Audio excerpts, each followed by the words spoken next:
Are there crooked things in your life? How about your dealing with money? Is there crookedness there? How about the way you fill in your income tax return? It's not difficult to cheat on an income tax return, but it's crooked. And God says, if you want me to visit you, you've got to straighten out that crookedness. And then the rough places have got to be made smooth. Your egoism, your tendency to react angrily when things don't go the way you want, when you're challenged, when somebody disagrees with you. Do you have rough places in your life? Argumentativeness, self-justification, when it's not my fault, he did the wrong thing. Our church is all right. It's the other churches that need to be straightened out.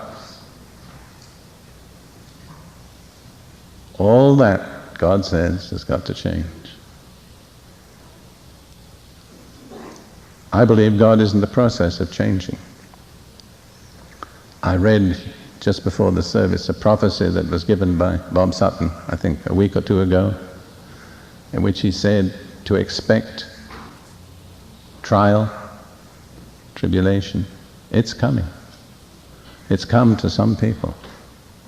There are a number of ministers that I know who have been through almost incredible tests. But if we don't pass the tests, we won't be ready to receive the revelation of His glory. The glory of the Lord will be revealed. Do you believe that? I do. Because God keeps His word. He's faithful. But it will be revealed only through those who've met His condition. The mountains have to come down. The valleys have to be exalted. The crooked places have to be made straight. The rough places have to be made smooth. I believe that's what God is doing. I believe I can say, and this is my understanding of God, that He's working that now. It's on His agenda for the church in this nation.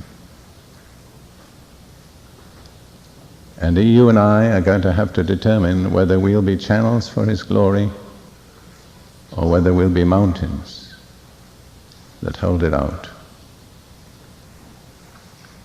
I believe that this is what's being worked out in the church. In Good News Church. And God will do exactly what He said. Where we meet His conditions, His glory will be revealed. And where we refuse, He will withhold His glory. I do believe there's a time of testing coming for the church in this nation. I don't know exactly what form the testing will take. But God does visit man every morning and test him every moment. And God never uses anything or anyone who's untested. So if you want to be used, you have to be tested. And if you pass the test, you will be used. And let me say, the testing doesn't end the first 5 years of your Christian experience. I've just completed 50, as I told you, and I think the tests have been harder in this last year than at any time in my previous experience.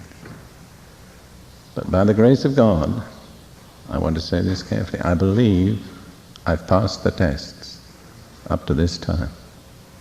That doesn't mean I've arrived, but it means I'm in line for the next test.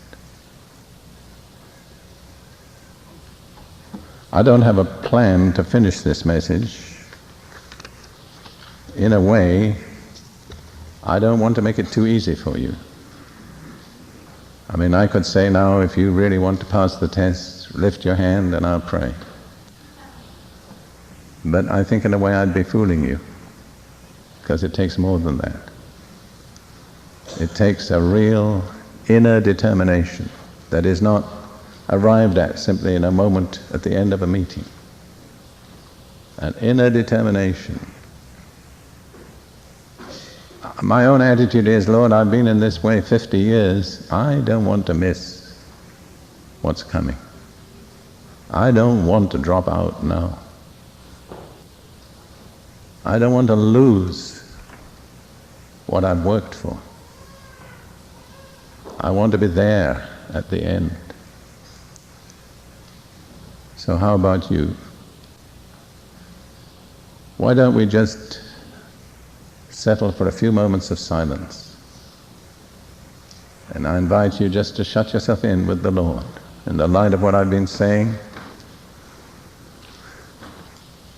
and make your own decision or commitment.